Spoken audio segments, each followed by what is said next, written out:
Bismillahirrahmanirrahim. Fatiha ala Habib Sayyidina Habib bin Syafi'in Rasulullah Muhammad Abdullah sallallahu alaihi wasallam wa sahbihi azwaji wa abai madi walidihi wa dhurriyyati wa libiyati ajma'in sallallahu wa sallam alaihi wa alihi ajma'in. Thumma ila hadrati Sayyidina Muhammad al-hadar sahibul kitab thumma hadra jami'a dhikrat asma'u fi hadzal majlis min al-awliya was-salihin.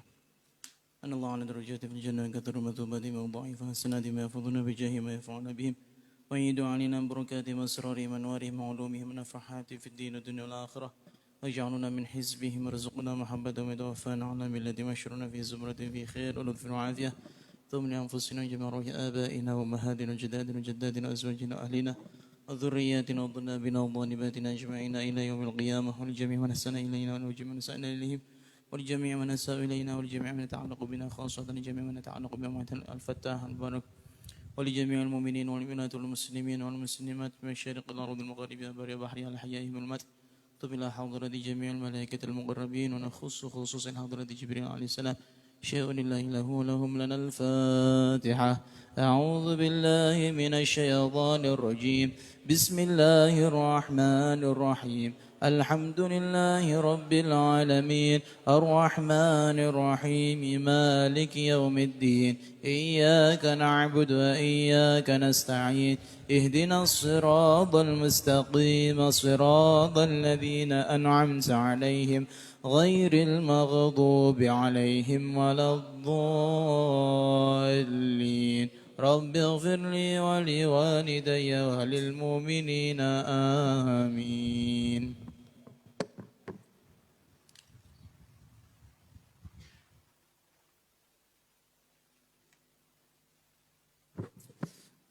Alhamdulillah. Nggih, saya masih belum bisa adaptasi nggih. Nyuwun ngapunten karena banyak hal.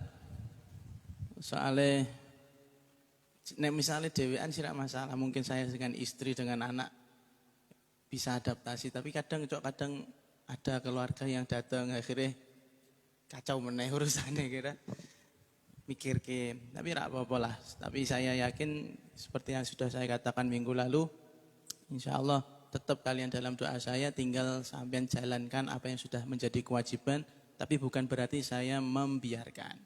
Kemudian terkait masalah hukukul adami, ini sudah diselesaikan belum? Yang sidangnya, dereng? Masih banyak? Masih banyak? Kinten-kinten saya kata?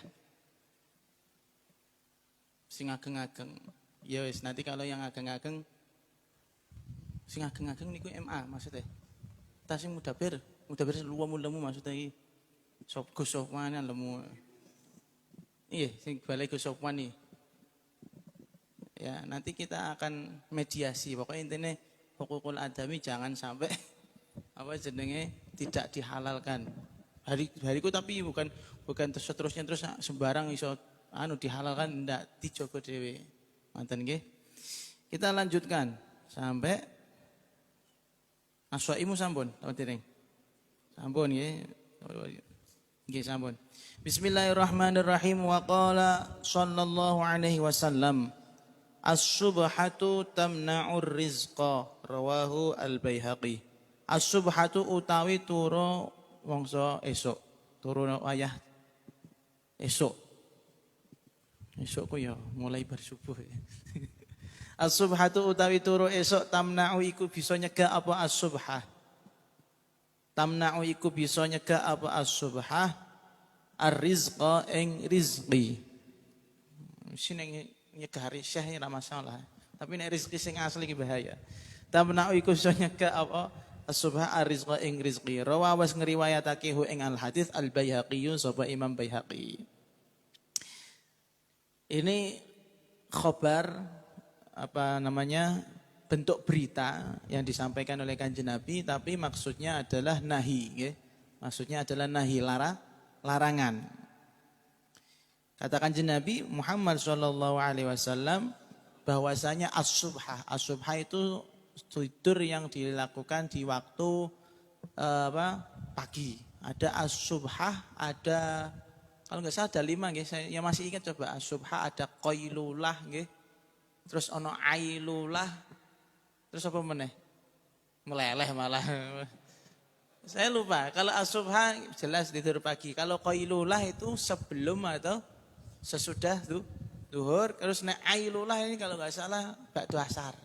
Turu ba'du asar. Ono sih turu bar maghrib ku apa ya? Saya lupa. Ana nggih gangsal nek mboten salah. Coba nanti kalau ada teman Om Awi ada informasi tentang ini? Subha qailulah ailulah apa meneh? Asir kolbi. Wes colong-colongan foto, colong-colongan video wes teman-teman. Muasyarah ini. Iki harusnya muasyarah. Ini tak simpen kan? Tak simpen kok tak jirani kueri. Iya. Padahal jebulas muasyarah tidak boleh. Ya iku cuma santai ngelulu istidraj dulu ya. Ya Rab. Ya as-subha, kata Nabi as-subha turu mangsa esuk tamna'ur rizqa itu bisa mencegah dapatnya rizki. Nah, jadi di sini kalau di syarahnya naumus sabah yamna'ur rizqa au ba'dahu. Tidur pada waktu pagi itu bisa mencegah datangnya rizki atau sebagiannya. Au yamna'ul barakah atau menghalangi mendapatkan keberkahan rizki li'annahu karena waktu subuh atau pagi waktu ibadatin wa taqsimil arzaq al-hissiyah wal ma'nawiyah. Karena waktu pagi itu waktunya ngibadah, waktunya para malaikat membagikan rizki kepada para hamba Allah Subhanahu wa taala baik yang hissi atau maknawi. Yang hissi itu yang kasat mata, yang bisa dirasakan secara fisik, atau maknawi ya cuma dirasakan dengan hati. Wa makna man'ul barakah dan maknanya tercegah dari barokah ayan fadar rizqu walam yusraf minhu syai'un ila ta'ah. Rizkinya habis tapi tidak ada sedikit pun harta yang dikeluarkan untuk ketaatan. Iku jenenge yo misale duwe padha-padha rezekine padha 1 juta. Padha 1 juta. Misale takdirmu dina iki entuk 1 juta. Tapi krana kowe turu esuk, akhirnya ora dapat barokah. 1 juta kanggo apa? Yo kanggo tuku kuota. Tak tanggo apa ya? Wis pokoke kanggo sing elek-elek lah. Mbok nukokno susu, tak nukokno coklat iku. Jelas iku. Duite akeh tapi ora barokah iku. Lah piye Gus ora diweki kok era. Sebagai wasilah kayak biyen kok diembarno ya Gusti. Terusane delok bi yasrifa ila ghairi ta'ah. Ditanjakkan atau dikeluarkan untuk selain ketaatan. Lha piye jar? Gene ayo niku piye? Mbok yo sogokane nek menggok rene dhisik. Hati-hati lho aku iso jegal lho ya ra sida kawin nangis kok. Ya, jadi tidur di waktu pagi. Tidur di waktu pagi itu bisa mencegah rezeki. Kalau di syarahnya Faidul Qadir dikatakan waqila annal malaikah al-muwakkalin birizqi, bahwasanya malaikat-malaikat yang dipasrai Gusti Allah untuk membagi rezeki itu mereka mengirimkan rezeki-rezeki kita pada pagi hari. Maka sehendaknya fa'alaina yang wajib bagi kita untuk menjemput rezeki tersebut dengan cara zikir.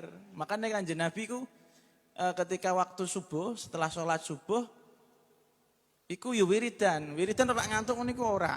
Ya wiridan yo bener-bener wiridan sampai menunggu waktu jenenge syuruk ya. Isyraq, salat isyraq ya, syuruk kemudian duha. Kemudian salat duha. Isyraq iku awal salat duha. Kuat wae. Angel sih aku dhewe ora iso nglakoni. Duduk Nabi beliau, duduk di pengimaman di tempat salatnya. Kalau kita yus minimal lah alhamdulillah ijek di rada-rada lumayan senajan bariku turu ngira. Ya sabar salat subuh wiridan turu tangi meneh setora buye terus turu meneh. Wis ora berarti setengah-setengah barokah. Setengah-setengah barokah. Nah, ini ada sebuah riwayat. Kalau Mas Awi beda meneh, ora bakal turu. Ora iso turu. Ora tur ngiyang-ngiyang pengen ngambungi rek. Iya. Wis pikirane antara nafsu cinta dan bucin juga. Dalam sebuah riwayat ada ada ini, tapi riwayatnya ini enggak dijelaskan apakah ini waktu pagi atau waktu siang atau malam. Kanjeng Nabi itu pernah mendatangi Sayyidah Fatimah Zahra, kemudian waktu itu Sayyidah Fatimah wahia naimah dalam keadaan tidur. Kemudian Kanjeng Nabi ngintikan qumi fasyati rizqaki. Kamu bangunlah dari tidurmu dan jemput rizkimu gitu loh. Artinya rizki itu memang sudah ditakdir oleh Gusti Allah Subhanahu wa taala. Memang yo kok jodoh itu sinentokno Gusti Allah, tapi ya kudune ana obah. Aja ngger meneng ae ngono lho. Ya kaya ngene iku mau meneng ngerti ya wasilahe kene kok ora diapiki kan bahaya. Yamna'u rizqa iku ngono. Hati-hati lho ya. Heeh, menggok engko. Tak balekno Pak Faiz nangis engko. Ambiar ya. Rak sido boyong mondok. Ya. Nah, jadi waktu pagi dan memang secara medis tidur di waktu pagi itu enggak baik. Apa kemudian khususnya bagi yang punya penyakit liver nggih. Liver itu bagusnya kan DD nggih. DD ada vitamin D juga. DD untuk vitamin DD untuk mendapatkan vitamin D. Saya kan waktu beberapa tahun lalu pernah fatty liver nggih, sampean tahu sendiri 2 tahun apa 3 tahun nggih. Fatty liver itu warase nggih, di antaranya salah satunya dengan cara DD iku mau.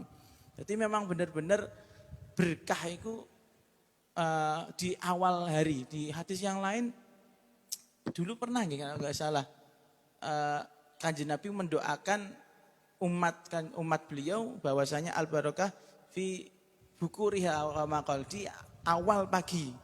Jadi berkah disok-sokno nduk gone kono. Lah kok turu. Nah iki yo ketumpahan rezeki tapi ketumpahan barokah tapi barokah blabar ngono lho. Sing entuk sing melek. Melek dalam keadaan taat. Nek dalam keadaan maksiat chattingan ya beda meneh.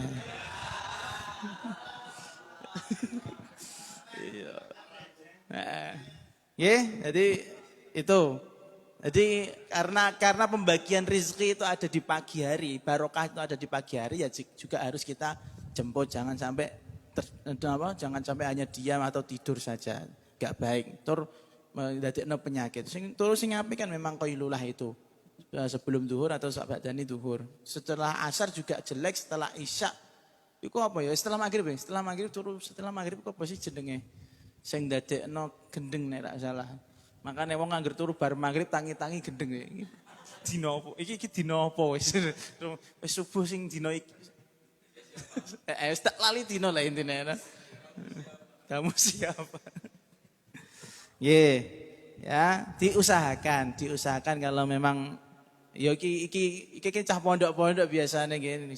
Al-Fatah juga mungkin sebagian besar. Sebagian besar pada tidur nggih. Saya lihat sih enggak ada terlalu hening kalau pagi itu.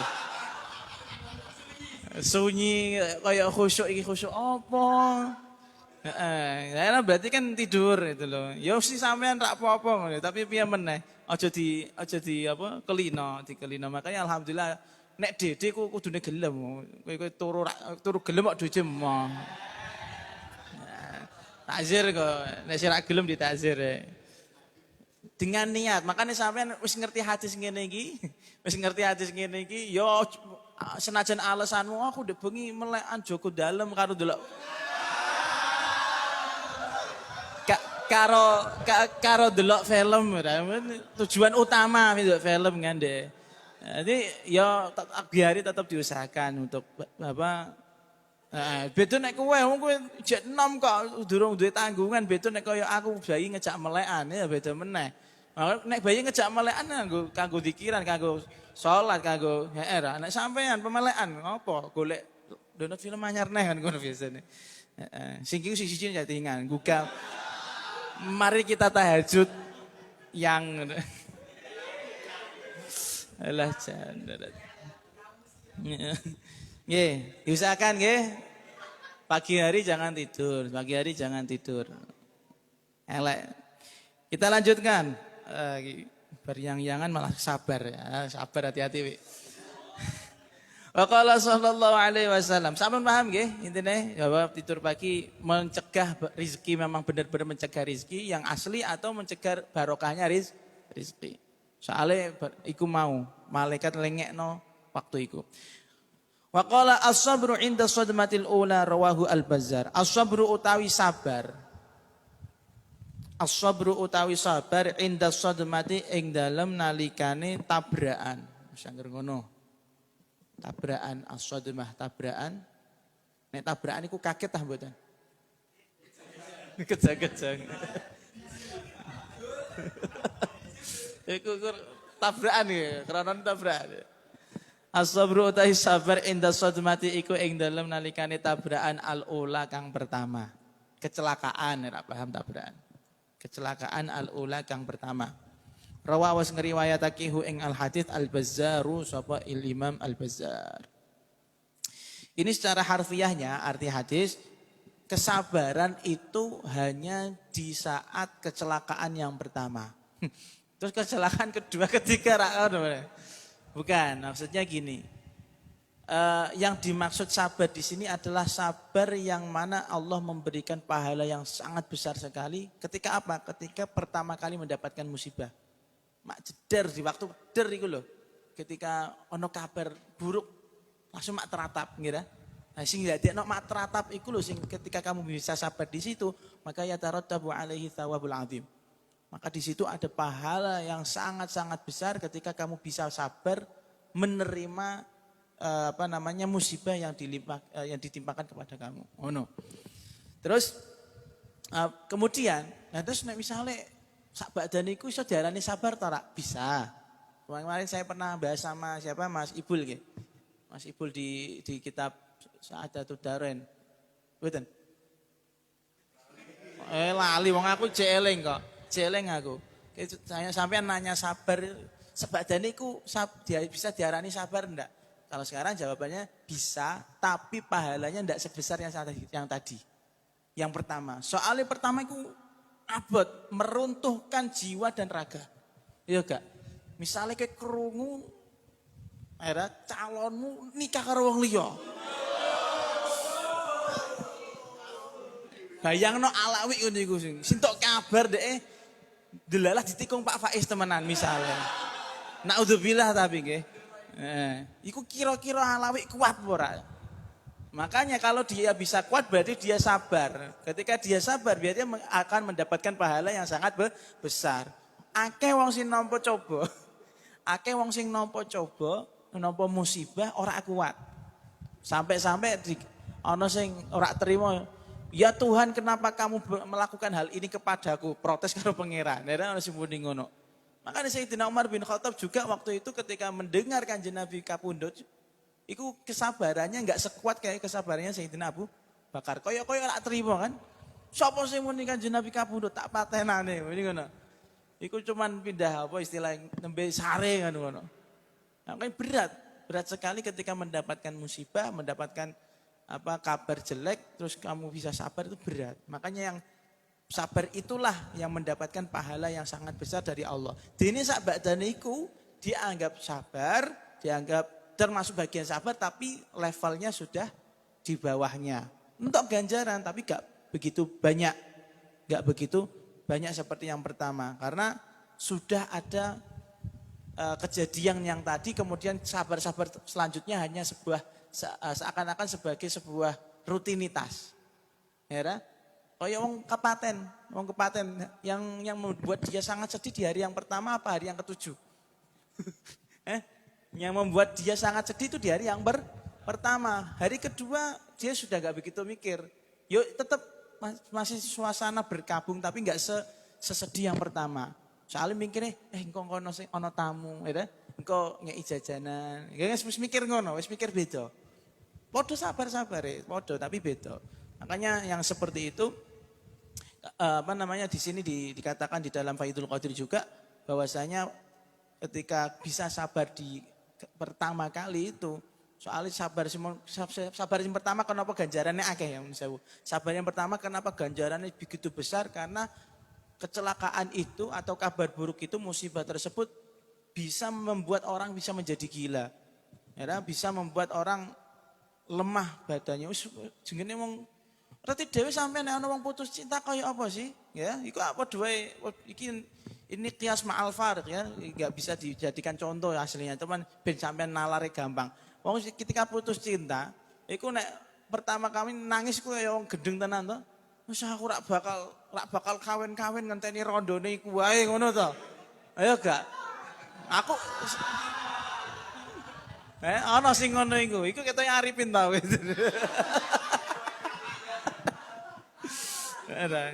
Saiki wis dhek ra sabar Ibul wis kelewat sabare kemarin.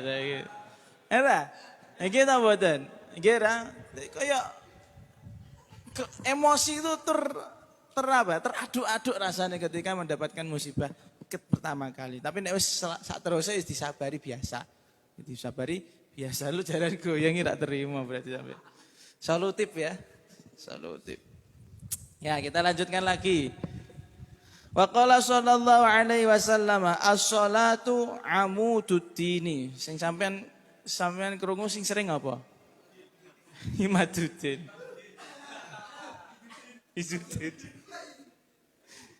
Izuddin grogol. Kita lanjutkan. As-salatu amududdini. Ruwatuhu thiqatun. As-salatu utawi salat. As-salatu utawi salat amududdini iku Izuddin.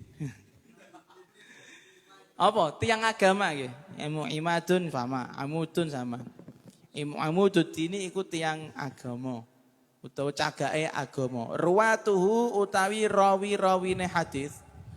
Ruwatuhu utawi pira-pira rawine hadis thiqatun iku terpercaya. Ruwatuhu utawi pira-pira rawine hadis thiqatun iku terpercaya. Rawa wis ngriwayatake hu ing hadis Abu Naim.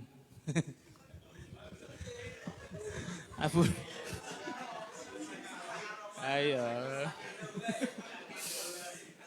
Tak dobitno sing bener Abu Nuaim, Abu Naim iku Sukirman kata tidak.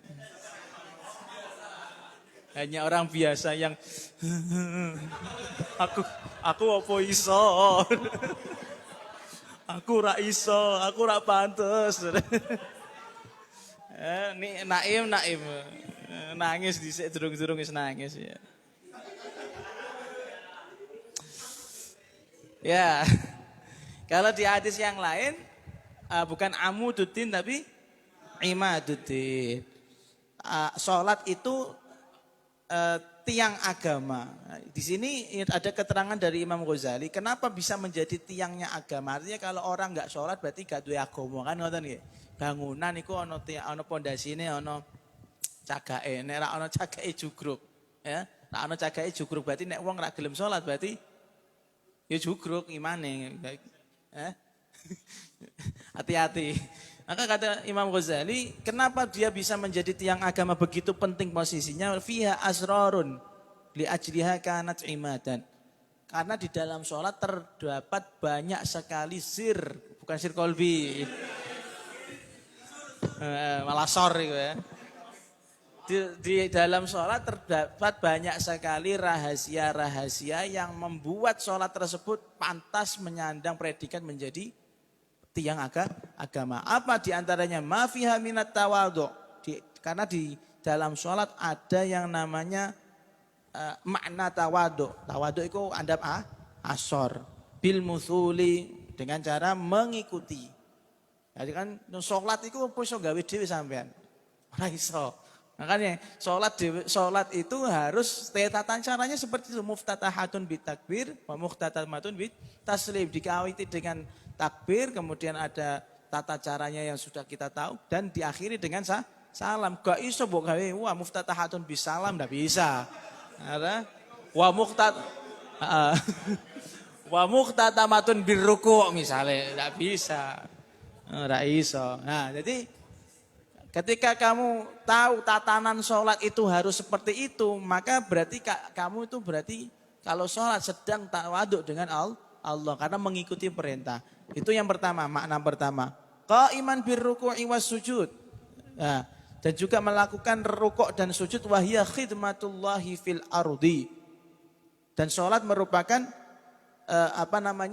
bermakna kita menservis atau kita melayani Allah Subhanahu wa taala ketika di dunia. Jadi kalau ngene loh, Gusti Allah itu kan pangeran. Seperti halnya kita bayangkan kita punya majikan. Majikan pengennya apa? Nah, misalnya gawekno mie, Dok. Nah, masa ora mbok gawekno wong kowe anak buah, wong kamu pembantu, wong kamu cuman hamba sahaya. Tetap dibikinkan. Itu cara khidmah kita kepada majikan lah. Kalau cara khidmah kita kepada Allah apa? Allah hanya minta kita sholat. Ya sudah, berarti sholat itu artinya sama dengan kita melayani Allah Subhanahu wa taala ketika di dunia atau di bumi. Soalnya nang akhirat ora usah sholat-sholatan. Terus wal muluku la tukhtam bil kasali wa tahawun. Sementara para raja-raja itu tidak boleh dilayani dengan angger-anggeran. Sholat juga harusnya seperti itu. Khidmah ning Gusti Allah, wong kita itu khidmah sama Gusti Allah berarti sholatnya kudu tenanan. Lah nek ono jenenge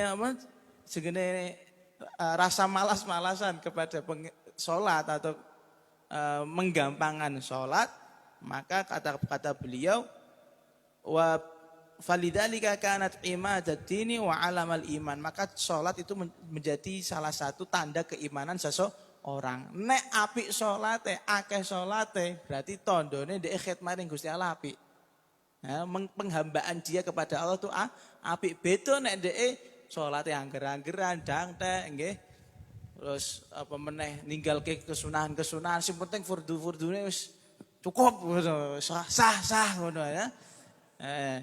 Iku berarti dia menunjukkan kualitas keimanannya menurun. Dan kita harus tahu bahwasanya predikat tertinggi manusia di hadapan Gusti Allah ketika dianggap menjadi hamba Allah.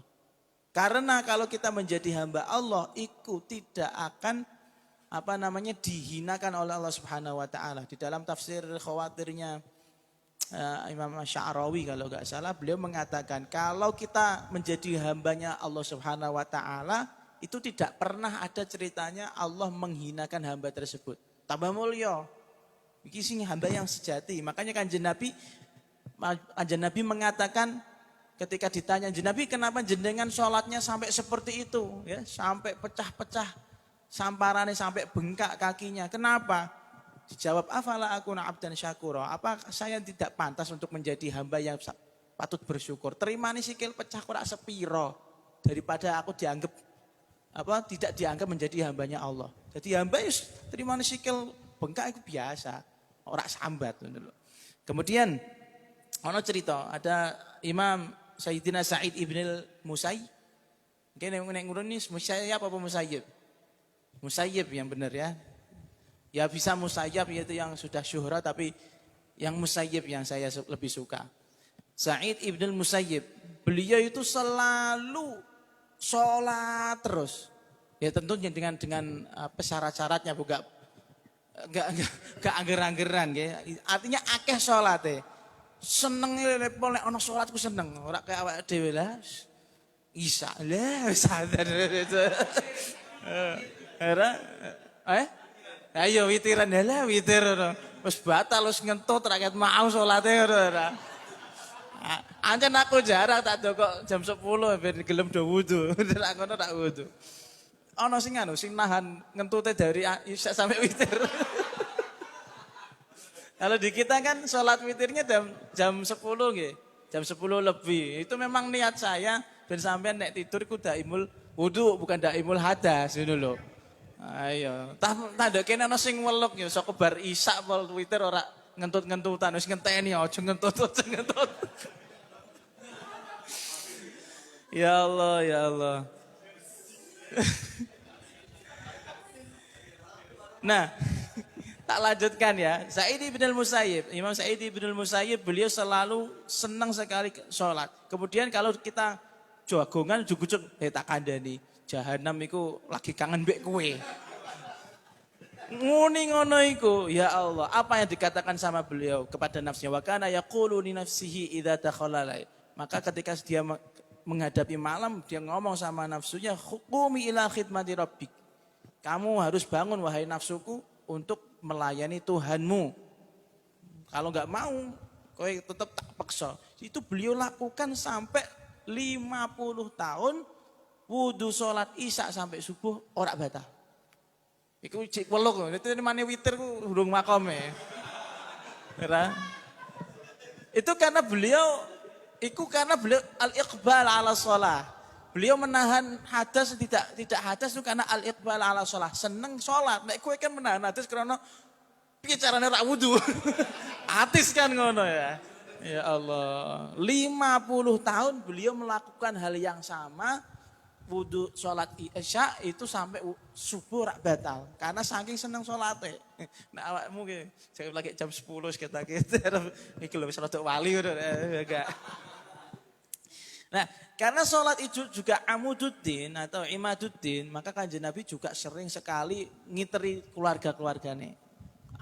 Anak-anaknya, istri-istrinya dibangunkan setiap malam. Jadi kalau sampean sering mendengarkan hadis Kanjeng Nabi ku nek akhir Ramadan khususnya jinjing ganjil membangunkan keluarganya. Itu bukan adatnya Kanjeng Nabi di Ramadan tok. Ternyata di selain Ramadan juga seperti itu. Dijak sholat kabeh. Iki ana cerita Kanjeng Nabi ku karena cintanya sama Sayyidah Fatimah dan Sayyidina Ali datang setiap malam. Nah, pada suatu malam datangnya sampai 2 kali. Ayo Li, Fatimah, Li Ali, saya Fatimah, cara bahasane awake dhewe iki, tangi sholat. Weh sholat. Terus gang beberapa jam moro neh, ayo salat neh, tangin neh. Sayyidina Ali blendet, ala wis gak usah salat neh ngono. Ala wis gak usah salat neh. Apa yang dilakukan Kanjeng Nabi? Diparani dikuaplok bokonge sama Sayyidina Ali. Sayyidina Ali dikuaplok terus kaki muni ora salat. Kaki. Biasanya ngono, wa yadribu biyadayhi ala fakhidaihi. Kanjeng Nabi itu nguaplok Sayyidina Ali di paha. Mungkin lebih tepatnya mungkin di bokong. Sirahku ngeplak. Oh iya.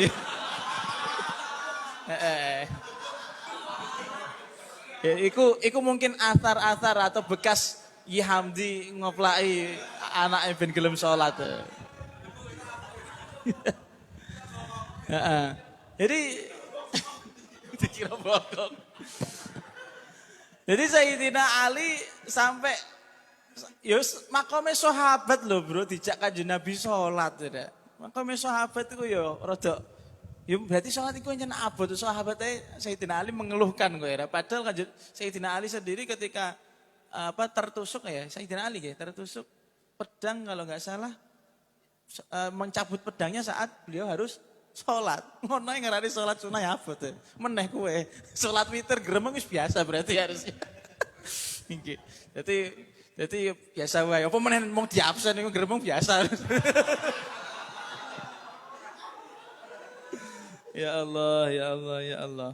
Jadi intinya sholat itu as-sholatu khidmatullahi fil ardi. Sholat itu adalah cara kita menservis atau melayani Gusti Allah sebagai hamba ketika di bumi. Soalnya besok nek sampai kita ditakdir mlebu swarga, insyaallah ora ana salat-salatan. Tapi ana cerita. Begini di mau. Ya Allah. Ada sahabat sinten Sayyidina Thabit ibn Aslam. Beliau itu setiap malam selalu melakukan sholat sunnah sampai 50 tahun. Ketika waktu sahur beliau mengatakan, ya Allah, Allahumma in kunta a'taita ahadan, ya Allah jika engkau pernah memberikan seseorang suatu karomah, yaitu apa? Ayusalliya fi qabri, untuk sholat di kuburannya, fa'atini dzalika. Ya Allah saya minta karomah itu. Nek wis mati kok ana wali jenengan paringi karomah sholat di gini kuburan nek wis mati, kula nyuwun niku karomah niku. Nah, kemudian falamma mata, ketika beliau meninggal, kemudian wis di Pulau Soro dan segala macam sudah dikubur. Ternyata di kubur niku ora iso diturokke, malah keadaane dalam keadaan sholat padahal mati. Merinding aku tidak. Padahal wa syahida dzalika man hadhara janazatahu. Maka semua yang hadir itu melihat si jenazah iki sholat ning kuburane. Jal. Ya rukuk ya sujud lah kowe.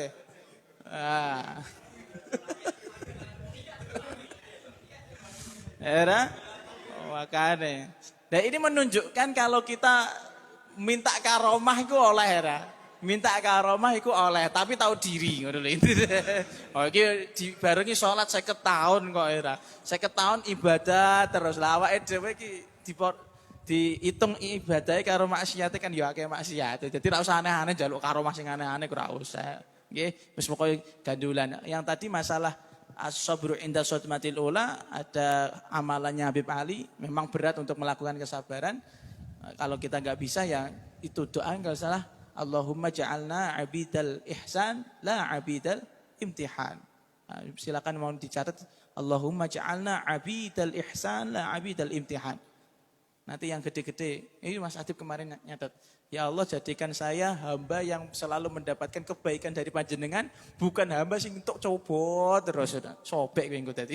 Nggih, hati-hati makane. Terima kasih untuk imam sholatnya tetap saya pasrahkan.